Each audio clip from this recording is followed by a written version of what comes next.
आज हम आपको बताएंगे फीमेल रिप्रोडक्टिव सिस्टम के बारे में।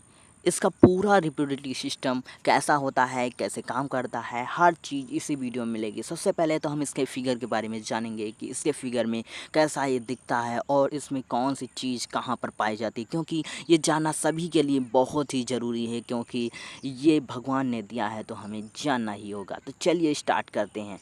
तो सबसे पहले यहाँ पर हम लोग जानेंगे, सबसे नीचे से स्टार्ट करते हैं। नीचे जो हमारा होता है ये होता है वजाइना, जिसे योनि भी कहते हैं। ये वजाइना होता है, योनि भी कहते हैं। और फिर उसके जस्ट ऊपर थोड़ा सा होता है सेविक्स होता है। सेविक्स होता है और सेविक्स के जो एकदम किनारे साइड में जो होता है, लेफ्ट साइड में, उसे अंतः स्तर या एंडोमेट्रियम कहते हैं। और उसके ऊपर मध्य स्तर मायोमेट्रियम होता है। फिर उसके ऊपर होता है हमारा सेक्रेटेड इग, मतलब इग जो होता है, हमारा जो अंडा होता है, वो दोनों तरफ जो हमारी वजाइना होती है, मतलब वो जो गर्भाशय होती है, उसके दोनों तरफ क्या होते हैं, हमारे इग होते हैं। अंडा से ओवरी होती है, और ओवरी किससे अटैच होती है, वो झालादार की फिब्रिमेटेड फनल से अटैच होती है। और जो मतलब अंडाशय की थोड़ा ऊपर जो फिब्रिमेटेड कीप होती है, अब कीप के ऊपर थोड़ा क्या होता है, एम्पुला होता है। एम्पुला होता है, तुम्बिका होता है, और क्या होता है, आगे चलते हैं। आगे जो हमारा जो बीच में बीच वाला पार्ट होता है, जो बीच में पार्ट होता है, उसे यूटेरस कहते हैं, गर्भाशय, जहाँ पर बच्चा 9 महीने ठहरता है। अब बात करते हैं, ये जो ट्यूब होती है इसे क्या कहते हैं, इसे फैलोपियन ट्यूब कहते हैं, अंडवाहिनी कहते हैं। फैलोपियन ट्यूब का काम क्या होता है कि जब हमारा जो शुक्राणु होता है वो वजाइना में प्रवेश करता है, वजाइना से वो फैलोपियन ट्यूब में आता है, और जब ये अंडा परिपक्व हो जाता है, मैच्योर हो जाता है, तो इनका अंडा से और मतलब जो ओवुल है, अंडा है, उनका दोनों का मिलन कहाँ पर होता है, तो फैलोपियन ट्यूब में होता है। ये बहुत ही ज़्यादा क्वेश्चन पूछा जाता है।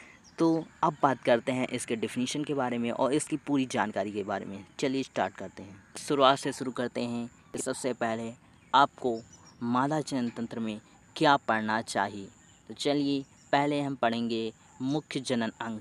मुख्य जनन अंग जो कि इम्पॉर्टेंट होते हैं, इनमें आगुणित युग्मकों का निर्माण होता है। सबसे पहले इसमें क्या आता है, अंडाशय, ओवरी आती है। मादा में एक जोड़ी अंडाशय पेलिक्स गुहा में गर्भाशय के दोनों तरफ अंडवाहिनियों के पीछे नीचे की ओर स्थित होते हैं। ये मध्यस्तर द्वारा वक्र के पीछे देह भित्ति से जुड़े होते हैं। प्रत्येक अंडाशयी स्नायु द्वारा गर्भाशय तथा अंडाशयी भिवरी द्वारा अंडवाहिनी से जुड़ा रहता है।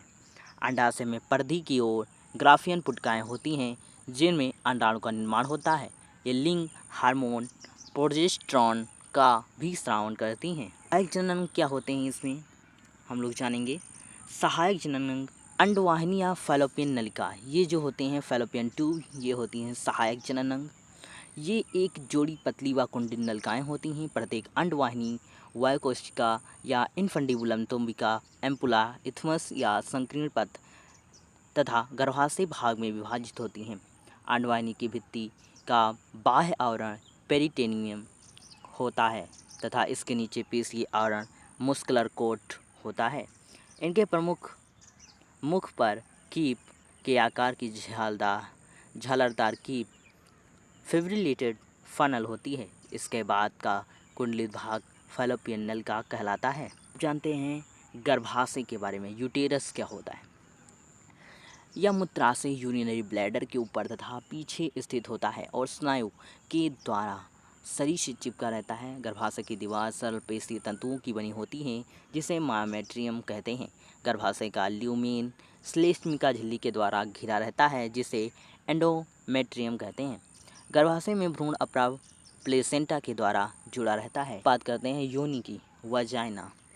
यह मूत्रमार्ग तथा गुदा के बीच अग्रभाग में पेशी झिल्लीमय नलिका होती है। यह संगम मैटिंग के दौरान शिशन से बीज ग्रहण करती है तथा शिशु के जन्म के समय जन्मनाल के रूप में कार्य करती है। भग ओवुला, मादा मानव के बाह्य जनन अंगों को सामूहिक रूप से भग कहा जाता है।